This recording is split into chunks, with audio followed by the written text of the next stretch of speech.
Hey everyone, it's me again, Sales Uncharted. Now, I've always promised you that I'm going to bring along some very unique characters, unique people. Now, I know my host is wondering what makes him a unique character. Let me explain. I don't like to bring VPs on these calls, and I'll tell you why. Because most VPs who come in, they actually will start pontificating and talk about technique and what's changing and AI. And I want to keep it basic stuff. I want to talk about the broader ecosystem that salespeople operate in. My guest is Gearoid, and Gearoid comes from Sales Pipeline. And I'm really looking forward to this conversation because when I was talking to him prior to the show, I actually realized that he has a powerful story to share with us as an entrepreneur, as a founder, and as someone that is working very hard on creating what I would call greater, better GTM strategy, better ways for calling customers, and so on. And we're going to have a very interesting conversation with him. I actually want to make sure that we go deep dive with him a bit more. I'm going to start off by asking something very simple to you, boss. What do you do today at Sales Pipeline, and who specifically do you serve, and what problem do you solve? Okay, so at Sales Pipeline, we aim to bring enterprise level sales teams to small and medium sized businesses. So we work in the sales outsourcing industry, but really we like to refer to ourselves more as a growth partner because we're going to work internally with your extra teams. We're going to provide multiple layers of leadership and management. But the long story short of it is, we want all small and medium sized businesses to be able to sell like enterprise teams, to be able to grow and achieve their own dreams and goals, and we provide the infrastructure, people, processes, and systems for them to do that. So let's make this a bit practical. When you say small, medium, let's give me a scenario. So I am, let's say, Peter Parker, and I have a computer shop, and I've got 7 employees, and I would like to get someone to call people to ask them about all the stuff I've sold to them before and how I'd like to upsell and resell. How would you go about helping someone like that? Yeah, so it really depends. We generally target people when we say small and medium size, it's small and medium size sales teams as opposed to business size. Got it. We're obviously going to be at the perfect fit where what we can provide suits your price point and also your revenue goals, and you can deliver. So, in a computer shop example, it really depends on what you can deliver first. And a big part of what we Mhm. do is making sure we align with your goals and then make sure the direction of travel makes sense, right? So, being Got it. actually honest, we end up refusing more clients than we work with for this reason. I don't do work that isn't impactful, and I actually have to tell an awful lot of people, hey, you're not really ready for this, No, or you're not really in the right position, you're qualifying out. And, an old sales manager taught me something one time that I've always kept with me is you can only sell the wrong thing to someone once. Whereas if you tell somebody it's not the right time, it's not the right yes. place, it's not the right thing, God only knows what you could do together in the future. So what we do is generally where we're perfect fit is where we're building a small team for a business, between 3 to 5 people. We do Yeah. individual engagements, but what we would do in any case, we sit down with first the founder and we really map the goal. So, like, what is the end result? Let's go the whole way to the end. What is exactly what you're looking for? Then we So, draw. boss, I have a question for you. I'm that founder, I'm that entrepreneur you're talking to me right now. What is that pain that you want to dig out from me, though? What pain are you going to solve for them? I mean, how would I know that I need to pick a phone up and call someone like you? What should be happening in my life that makes me think about that? I think it's the feeling, right? So it's the feeling of stress around time is a big one.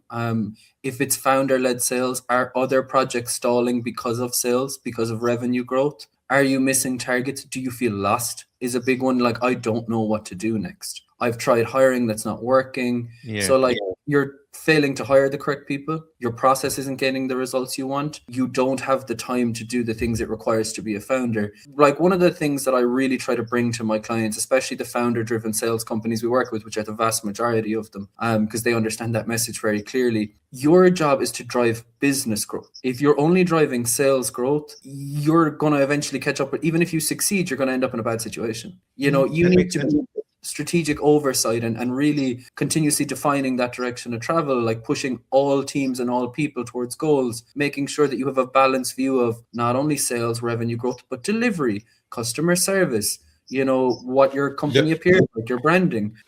This is such an interesting conversation. I mean, if you think about it, a founder typically has an idea. He's extremely passionate about the idea. He jumps in. A founder comes from an engineering background, comes from a different background, doesn't come from a selling background. And one of the first surprises that I've noticed most founders have is that they suddenly realize that, oh my gosh, having the idea was easy, but to commercialize this idea and make money from it, darn it, I need to sell this stuff. And selling is not every man's cup of tea, right?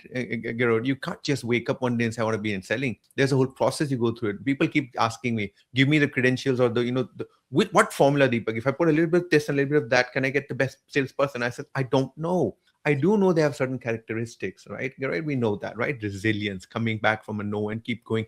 But at the same time, in selling, and this is a very big caution that I want to call out to the people listening based on what you just said, is a lot of people actually underestimate the stress and the profound difficulties that sales presents to you. 35% of all salespeople in enterprise sales exit enterprise sales by the age of 35. The percentage is actually higher, Garrett. So for me, a lot of founders always get threatened by the fact that you're asking me to spend money on getting a resource that I don't need, I can sell myself. It's an honest question. And I think that's a very good opportunity. Gearoid, it's going to be a very, very interesting conversation, this one. Now, I myself have used a lot of external agencies and stuff like that to do this type of work, right? As a founder, the biggest concern I have is that why should I give away my credentials, right, to someone, my IP, right? And so what would you argue is the right approach structurally that you bring that allows me to say, you know what, hiring a rep, let me just go over and get him to hire a rep for me. Is it that easy? It quite literally is that easy. I think it's a mind frame shift, right? I think that one of the big struggles we see, but I think it's common across all things. For example, let's go to the founder-led sales example again. Yeah. You as a founder cannot teach a new salesperson to sell as a founder because they are not a founder. They do not know. This is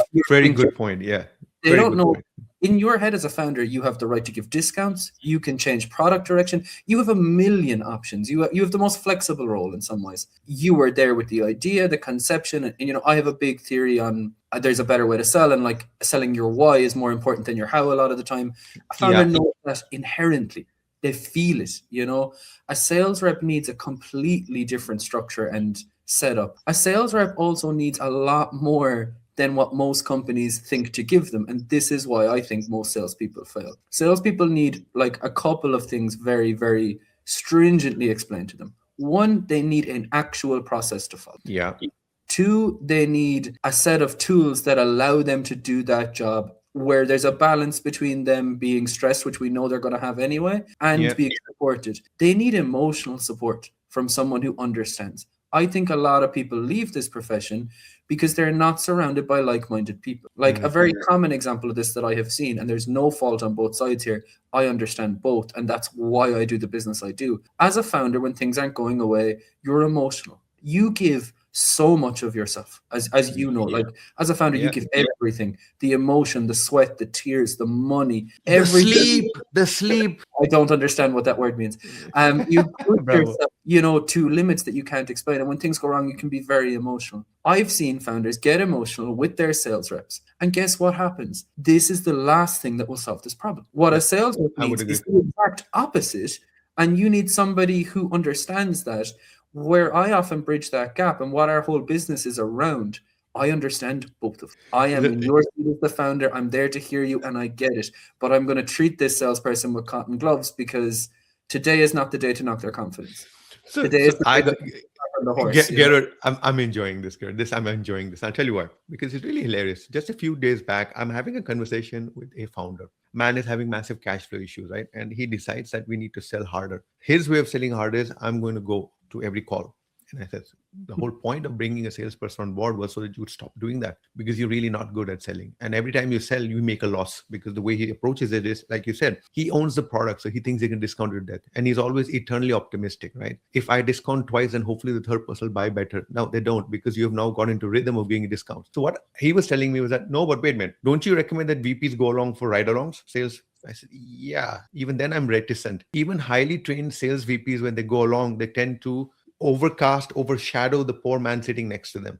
And that's why we do that with extreme cautious. Now imagine you, who's not the VP of sales, who's not coming from a sales background, going on a ride along. That's just a disaster in the making. And I think a lot of founders don't understand that. They actually think that it's a matter of picking up a phone and talking. But I want to, I think we hit this off very well in terms of getting into some nitty-gritty and understanding what founders are worried about and why they should consider bringing in the right person from outside. And I think let's talk about you a bit more though. So when you left enterprise sales, and my understanding is that you spent some time in enterprise sales and you're an ex-salesperson, right? And I think that's the common ground you and I both felt and managed that. Yeah. What changed for you when you left the enterprise sales structure and built your own company? What was that mind shift like? There's so many, but I'd say the overarching one is true responsibility. Like, the way I described it to someone before is when I worked in enterprise sales, I felt like I was the Lone Ranger. I felt like I was going out there, winning business, climbing mountains. You feel so good. I was in a big company. big deals. You feel like a lone ranger. When I had my own startup, I turned around. There was no one behind me. There was no one in front of me. There was Right. no phone numbers in the list. It was me and a PC. That's what a founder is, a guy with a laptop and a dream, and it's like Yeah. that feeling of freedom, which is nice, but also that real fear of like, okay, this is truly on me now. I can't ring up the phone and say, hey, I'm calling from known brand, which, you and I spoke about this. I didn't Yeah. realize how powerful that was until it was taken away. Hey, I'm offering X, Y, and Z service. And for the first time, it was harder to be very defined with it, because when an enterprise sales, you can do this, you can do Yeah. that. Here's the guidelines. Back to the example you had, me knowing that lesson as an early founder was like, I'll give you the discount, I'll move the scope, I'll do this, I'll do that. And you have to learn a lesson that I had learned a long time before. And I bring this up a lot when I'm coaching. I bring this up a lot when I'm doing interviews. One of my very first sales managers in my first enterprise job used to say this all the time. And at the start, I understood 10% of it, but it helped. All Yeah. that matters is your attitude and your actions. Everything else is out there in the universe, right? Yeah. I relearn this lesson all the time. Like, I'm like, okay, it's just an attitude and actions thing. I have a bad Yeah. attitude today. I need to check that and just do my actions, get back in the zone, right? Yeah. And like, it's the only thing that matters. And as a founder, that's the real lesson I had to find myself back in, is like, yes, this is scary. You now have every excuse in the world, but the beauty is you've no one to tell them to yet. So get that attitude I'm right. with you. Get those actions on the road, and like, you're climbing that mountain one step at a time. Gearoid, this is very important, and I want to make sure to emphasize this point for the listeners, right, and viewers. When we talk about selling, right, a lot of people actually misunderstand the nuance of selling. You just opened up a can of worms, and I think it's a very important can of worms, because we're going to go fishing now, right? Behavior. So I'm a Sandler coach and Sandler training, right? When I first got introduced to Sandler, they put a lot of emphasis on the 3 pillars, right? 3-legged stool: behavior, attitude, technique. Until then, I'd been taught that technique is everything. I mean, if you start with scripts, then you can memorize the scripts, you'll be okay, man. That's not how it worked for me, though. I realized Sunday that it was more about behavior and attitude. And then my boss, similar to yours, said to me, here's what I want you to think about, Deepak. If your attitude is correct, then your altitude will follow. You cannot act yourself and fake yourself to that altitude you want to get to. It's at the end of the day, how you get knocked down. Getting knocked down is predictable. How you get back up is in your control. What are you going to do then? I'm like, oh, okay. And again, I still thought it's pontification, right? What is this all about? But you got to take the hard knocks. And I think selling is one of those things. So for founders out there also, I think there's a message you gave there. And when I listen to founders like you, Gearoid, I actually realized that, Gearoid, a lot of these guys actually don't realize that if they don't sell, they don't make money. And if they don't make money, they can't pay the bills. I mean, 90% of my customers, I would say that, I mean, I'm very focused on strategic advisory services for startups and your founders and stuff. It is astounding. And as a founder myself, I can assure you, cash flow is top of mind for me as well. So you have to sell your vision. And I think that's very important. Now, I have a question for you. So you become a founder, you now do this pivot, right? You agreed that there was a big shock for you when the brand name was gone, because everything that you thought was a cold call was actually a warm call, because you had a brand leading with you. What did you have to do from an emotional and identity point of view to adjust to this new setting, to survive that shift, to keep going? I had to kill the ego. Like, that's the long story short of it. Like, I had to let the past go a little bit, lean on attitude, actions, the skills that I'd gained. I almost sometimes describe it as like, you're an SDR now, like, and I often give this actual exercise with people when they're potential clients. We have to map out what real cost means. So for example, if you're a founder and you're doing all the selling, that time all costs something. And what else isn't being done that could be driving the business forward, those kind of things. I had to kill that attitude, go back to being an SDR, because what did my business need right now? It needed that first bit. I needed to go to the start of the journey, and I needed to walk it, and I had to walk through every step. And then as I got more leads, as I did more things, got a bit more creative, I started going on podcasts like this. I started making content. I started, speaking anywhere I could. I started doing as much as I could on the input side of my funnel. Correct. But hard yards, and then I had to become each person in the journey of the business. So at the start, I was the marketer, the SDR, the account executive, absolutely, whatever. And I just had to be egoless about what jobs were mine and what weren't. Every job was mine. The responsibility was mine. And all of that was important. But I just had to what I did is I blocked my time on my calendar. I'm going to do outreach for 2 hours. I'm going to do this for 2 hours. I'm going to do that for 2 hours, and just get in the right mind frame, do the right actions, and like really commit to being consistent at that. That wasn't very easy at the start. I had the big idea. I was going to find the right customer, sell them the dream.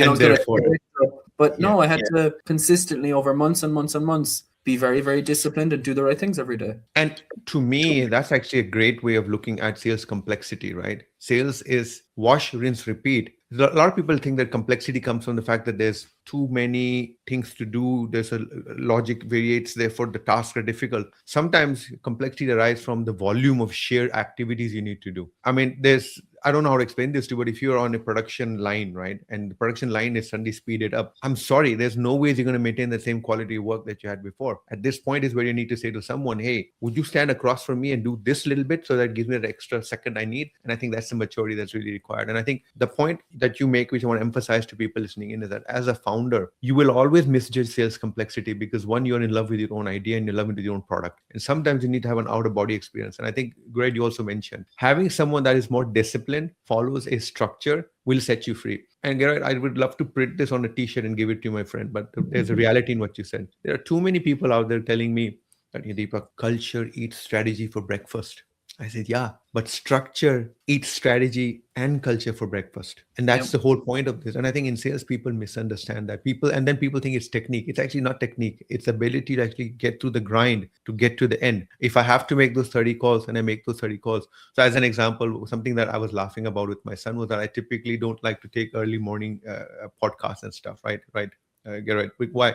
Because this is the time for me to be selling and talking to customers, right? So, but we have got a time zone difference. So therefore I said, you know what? Yeah, let's do it. No issue at all. So I want to pivot. I want to actually go back because I really think that this conversation is revealing a lot about the challenges that founders face and the criteria they should. Let's get into nitty gritty a bit further if you don't mind me on that one, right? Now, if you could literally shout out for me the clearest indicators that a founder should consider outsourcing sales instead of hiring internally. Yeah. So what are those considerations? You don't have the time to push the business forward. So you're working more on sales than you are on the other projects. Yeah. You don't have the internal expertise to create the system they need, meaning you haven't been a sales manager or you don't have one, and honestly, even having a sales manager is one thing. You need a great one. Like if great salespeople are rare, great sales managers are diamonds. You need an environment that creates revenue, not a person. Right? If you have a bit, like for example, it works really well in enterprise. They have the structure, they have the teams, they have the tools. So you need to ask yourself, where is your time best spent? Where is your team's time best spent? Because let's go through a very common, and it's awful to say this, but it's the reason I exist, a common issue. You spend time and money trying to hire a salesperson, which you don't know how to do. You then hire the wrong salesperson. They don't work out. They leave. You have spent time, money, energy. You've lost more than you ever could, and you're right back where you started, right? Let's go through a worse scenario. Often people say the biggest cost you can have is hiring the wrong person. There is a bigger cost, hiring the right person and not putting the environment there for them to succeed. Because now you've lost not only the very same thing as the wrong hire, but you've lost all the potential that person brought you to. And now you're looking for lightning to strike twice. You're putting yourself in a very unlucky situation. So if you don't have someone capable of building out those structures, building the environment, the whole solution to this problem, then you should look at outsourcing. And you should look for a strategic partner, not just outsourcing a single role, right? You're always trying to build a team. And you can be on that team, the team can be of one, but you're building a team. You're not hiring a person. If you are working with one salesperson and you require them to do their job for you to have a business, they're not an employee. You're in business with that person. It's a completely different thing. I like that lens. That's a very powerful lens to use, right? I have a question for you, though. As you were rattling things off there, I suddenly realized, wait a minute, systems, he keeps talking about systems and structure and systems and so on.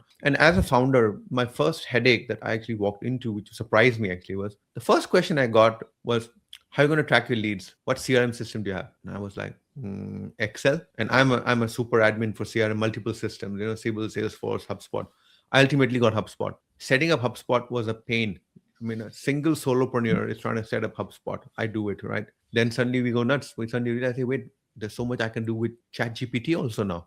Gerald, I actually sat back and I realized that I was spending 3 hours a day just lost in the infrastructure and maintaining that infrastructure. Now comes the moment of truth. I see HubSpot. HubSpot says, you want to do some emails? Let's do it. I sent out 1,200 emails in my first blast and I got maybe 3 responses to it. And I said to myself, how come people tell me they get 3 to 15% response? And I got like, what is this now? And that's when you actually realize you need support. You may have done things in a certain way. And remember that point you made, which really made me smile, is there's no one behind you. You are it. Now, even as you grow, and this is where I want to make a pivot with you, right? We spoke about SDR one. We talk about like singular entities and stuff, but your model scales, doesn't it? Your model should be able to scale as well. And you could still tell someone that you don't need to go and create. I mean, we recognize that your product is your core competence, but having the right growth partner is still a way to scale up. What do you think happens when this scaling is happening? How can you support a growth? Or let's say that I bring you on board in my organization and I say to you, I need one SDR to start with. How convenient, how easy are models to expand, take on more SDRs, add on more product lines, and so on, so on? Flexible? Yeah, it's extremely simple. Firstly, we make it as simple as possible because, again, I'm a founder. So I've experienced most of the problems these The people pain. have. Yeah. Multiple industry founder at this point. So we only run 30-day rolling contracts, which is very different. Because we have enough clients and we have enough scope, we finally got to the point where we're not tying you into having extra people all the time. So we make it easy for the founder. But the most important part is for the salesperson. Like, my core message about why I do this is I am on both sides. It's normally a lose-lose. Salesperson is quitting 70% of Salesperson the is, yeah, absolutely. founder isn't getting the revenue. I'm here to make both work. So if you want to scale up after the second person, I've already done most of the hard work with you, with my entire team of people. Like, as I said, we have people who specialize in cold emails, people who specialize in CRMs. We have our own custom CRM we built specifically for these things. Right. We set that stuff up. So that's already done. We've already onboarded someone. So not only have we done it, but we've learned the lessons from it. We've already built playbooks. We have example messages. We have everything they need to be successful.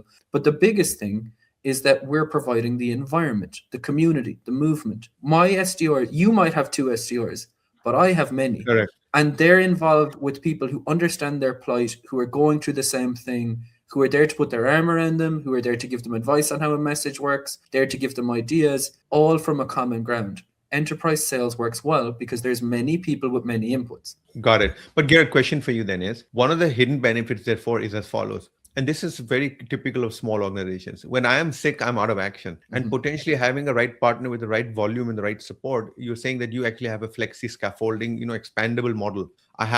Yes, we allocate, let's say, one resource to you. But if stuff is going wrong or that resource is down, then there's some element of continuity that you provide. Is that a fair assessment? Is that one of the big benefits, therefore, that you bring to the table? Yeah, and it's multi-layered. So, for example, we can just add another SDR in, but also with the way that we work, every SDR that you have, even if you only have a singular one, they have a manager in sales pipeline. That manager will step in. Okay. You know your account. They're already involved in the account. They're already speaking to the founder. So we don't, like, our big thing is it's not just an outsourced person. It's a partner. You get, every single client knows me personally and gets at least an hour with me a week. Every single client knows the sales manager of their SDRs if they have 1 or 10, and they know the SDR. So there's always layers of contingency, and I've jumped on these calls myself. Our whole goal to you is that we're going to act like your team. So like exactly like your ops manager would if you were badly stuck. We're going to get in there and get our hands dirty. So let me dig in. I need to dig in now, because here's what I want to make sure that we. So forget for 1 second that you are a outsourced sales leader. You got a business to run. Based on your experience, what guidance would you give to the people listening in when they were doing a consideration of outsourcing sales? When does a outsourced sales engagement fail? What are the things that your bones start telling you that this is going to the wrong direction? What are those things? There's some really easy ones. You don't have product market fit. Like it can be very offensive coming from me, but I can see through service and product real quick because we do it a lot. You don't know what you want. Like these can all be solved. We can work through this with you, but like unless you know what your product does, who it serves, what your ICP is, have a realistic goal, you can't even begin this. Let's say you do have all that. Now you need somebody who's actually capable of delivering what you need. And we've had to say that to people before. I am a good salesperson. I've sold in many industries. I have much more experience with my team. There are certain things I just haven't felt comfortable selling. I don't really know exactly how to do that. So you need to find the right expertise, but you also need to find somebody, we use the word partner, all those different things, but somebody who's going to take responsibility for results with you, not actions. And where most outsourcing falls down, an outsourcing company is providing you a person and all they're being is an employer of record. It's essentially like hiring your own person, but through a different payway. But through a different, absolutely. And multi-hop invoicing. Yeah, and that's where most things fail because you think you're outsourcing a service, but really all you're doing is getting a different type of employee, so you need to understand the terms. Let me flip this then. So looking back in the rearview mirror, give me the top three things that tell you this relationship is going well. When we're in the relationship, Yep. open and clear communication. You know, where like Yeah. for me as well, I'm always measuring, as much as we're giving you everything we can to be your partner, are you treating me like a partner too? You know, Fair and enough. that's when I Fair know enough. things are going pretty well. When we're achieving what we've set out to achieve or exceeding it, like results matter in sales, right? Yeah. We're here to do a job and we should never forget it. Like it's the one job where I often say to friends of mine, especially salespeople, it's the only job where just before I go to sleep every night, I have a number for the year hanging over my head, right? There's a number there and we got to be working towards it. So are the results Yeah. working? And what does the culture look like? Now, culture is one of these things that's batted over and back. I learned this lesson a long Yeah. time ago on a call with we would call consultants looking for a culture. Basically, we're trying to buy one, and they said, no.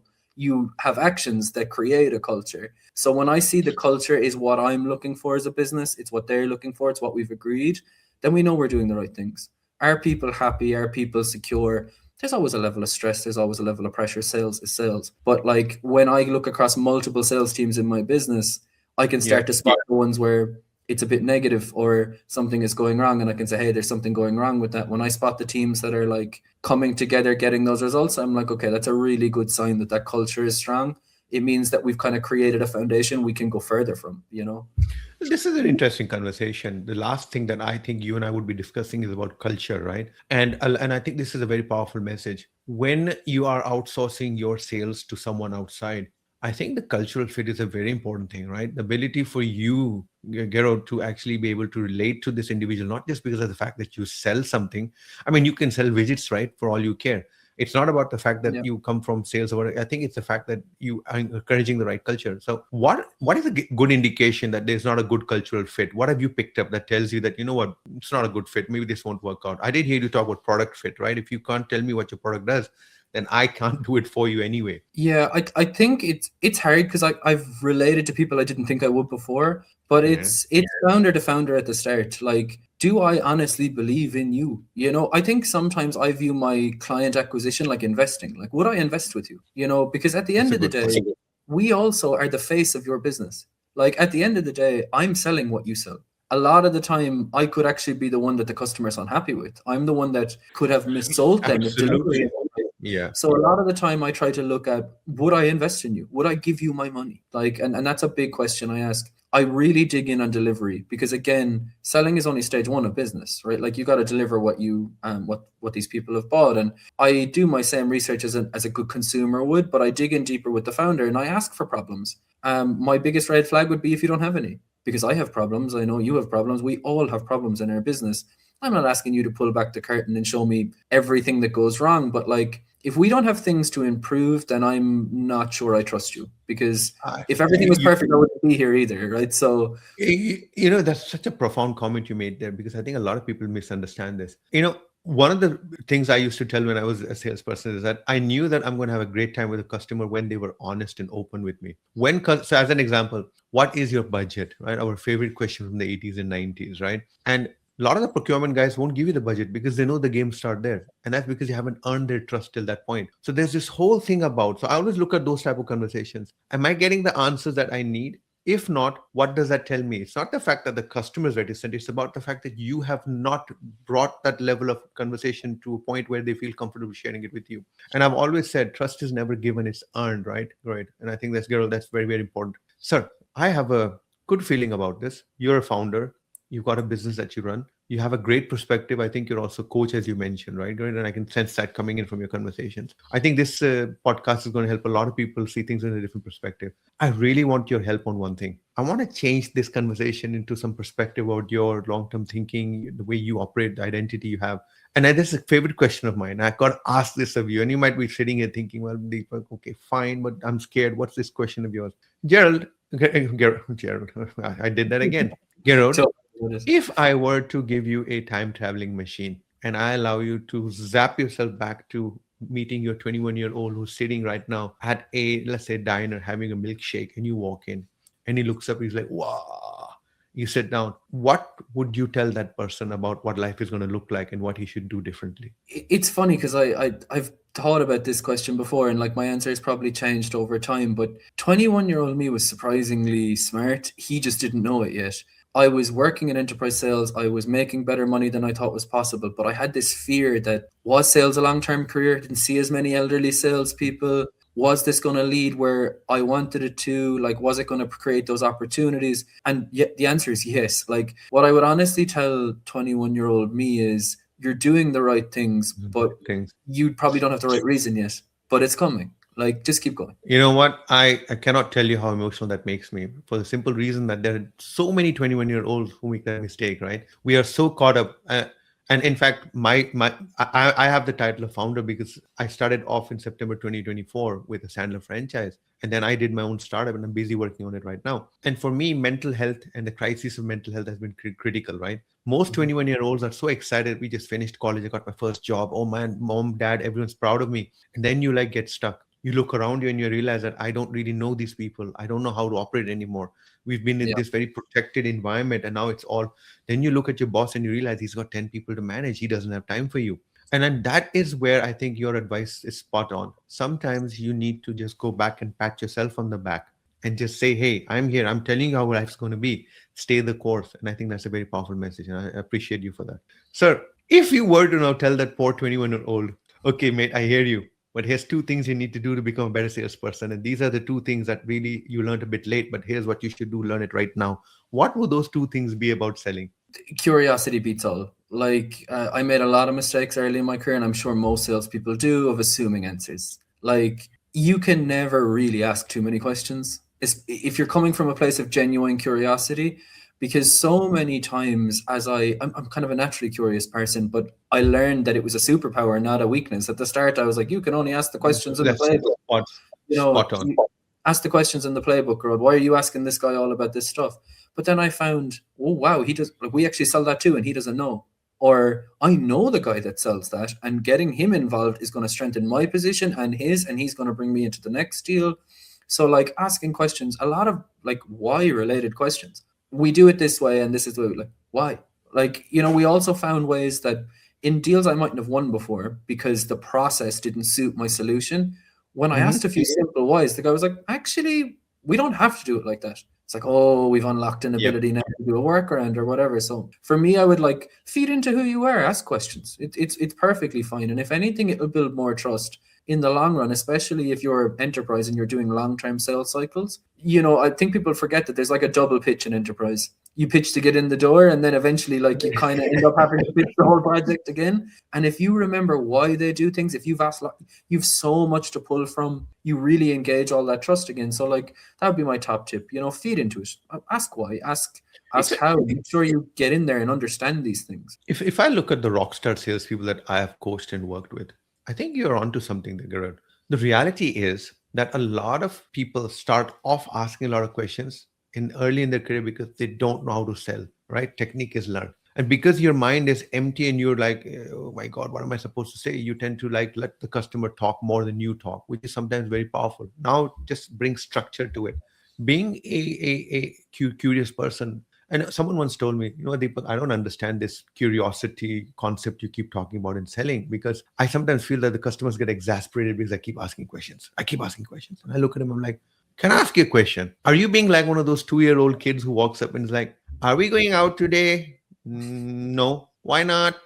Because it's blah, blah. So why is it not Monday then? Can we make this Monday today? And the kid gave this on and on and on with the questions. Now it's cute to a certain point. And I told him, this is where you need to make a judgment call. Curiosity works fine if long as you are doing it in a genuine way. If you're going to go through it in a rote way where you are now asking questions for the sake of asking questions, like this is so there's this whole concept around establishing pain, right. Mhm. You got this. So people say, peel the onion, peel the onion, peel the onion, and I'm sitting in meetings watching my rockstar salespeople peeling the onion to the point where there's nothing left to cook with.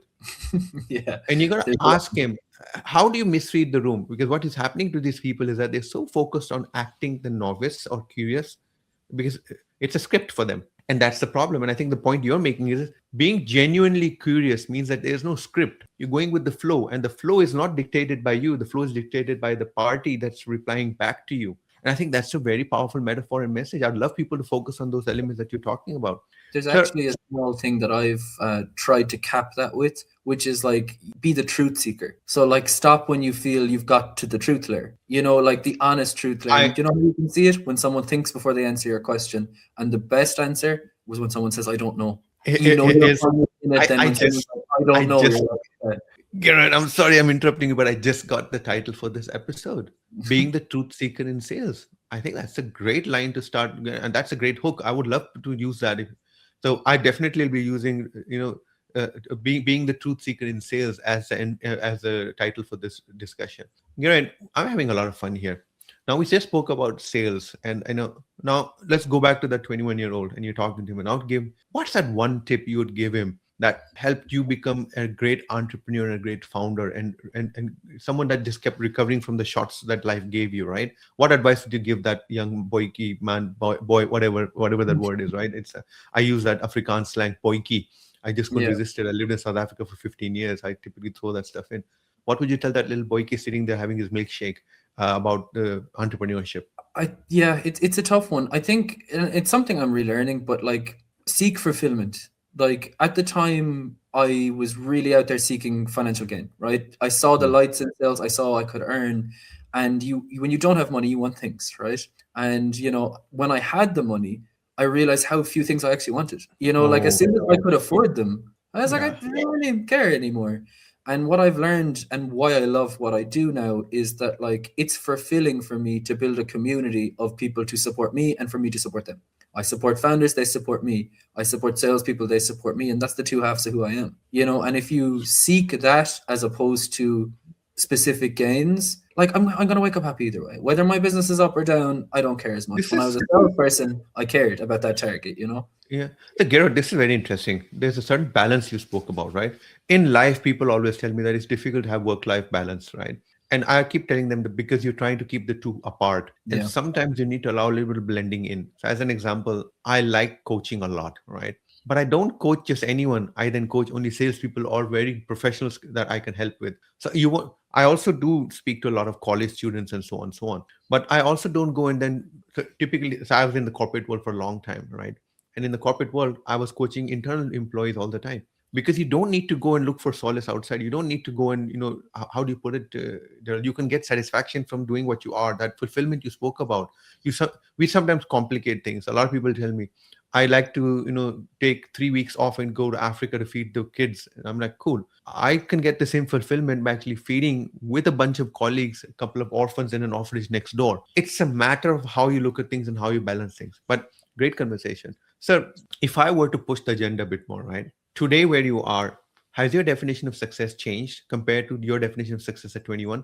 I heard you say certain things, and I have to ask this question of you. Yeah, 100%. Like 21-year-old me's definition of success was money. And not even actual money like me earning the most. It was sales bred into me. It was achieve target get X, Get X. to certain level on the leaderboard. And for me it was be number one. Like I'd be upset with number two because that was the way my mind was focused. And now it's about living the life I want to live and creating it for the people around me. You know, Yeah. yes, not for every founder, yes, not for every salesperson, but I'm trying to create something where people can come, be part of it, gain the fulfillment, and give it to me too, and be part of that mutual beneficial relationship. And that's why we're careful about who we work with. That's how we're careful about who works for us. But Yeah. honestly, I get 110 times more fulfillment from seeing my salespeople succeed than I ever did from myself because it's a completely different experience. And I'd say you understand that from coaching. Yeah. I did it, and it's short lived when you do it. It's on to the next thing. Seeing someone actually progress and get something they wanted and being happy about it. And for me, it's like a double win because the salesperson succeeds, and then the client succeeds, and the founder is happy, and I'm in the middle of this positive engagement. Positive. Yeah. Spot That on. is success is to me now is being able to wake up every morning in that kind of environment. But that's very powerful, right? Because at the end of the day, remember, feeling fulfilled for yourself is awesome. But feeling fulfilled for yourself with other people's fulfillment, I think it's just done. Something happened. It's not a 2 plus 2 anymore. It's like 5 or 6 result. 2 plus 2 is not 4 anymore. It's like a 5 or 6. Something else happens there. That synergy. It's not a good Samaritan, bad Samaritan moment. It's also an opportunity. I mean, let's just think about the people you're serving. It's not just your customers. if you have a group of people that work for you and those people are learning from you, then you've actually helped them make more money as well for their own livelihood, right? So it's that ecosystem of greatness. I love that. So as we start wrapping up, I just wanted to get some guidance from you. How do people find you? Where do we go looking for you? Is it just stand on the street and holler? Honestly, with the rate that we're selling things, if you called out my name, we'd probably find you. But, Bravo. yeah, on that Oh my note, God. Gearoid Cox on LinkedIn, Sales Pipeline on LinkedIn, or it's sales-pipeline.io is our website. You can find us on any of those. Reach out to me directly, anyone on my team. We'd be more than happy to have those initial conversations. And even if it's just a small piece of advice, honestly, we love it. We love to engage and we love to give back. So whether you want to be a client or not, if you're interested in something, we'd love to discuss. No, absolutely. And Gerard, thanks for being with us. Really enjoyed this conversation. I think we covered a lot of ground. What I really enjoyed about this conversation is that I think we've given framework to some founders, people out there who are entrepreneurs, to when and how to think about outsourcing sales. We've explained to them some criteria that they should consider. We've told them the pitfalls. We also told them when and how to know what to ask demand of. I think along the way also what was more revealing for me, which is really more enjoyable, was getting to understand you as a person and your value system. I think I really appreciated this conversation. Some really great insights there. And what was really cool was, since you're an ex-salesperson, right? You also threw in a lot of gems. And yes, sir, I would love to meet your 21-year-old as well and tell him, dude, hang in there. You're going to do great. Thank you for being here, man. Take care. Bye bye. Deep pleasure. Bye bye.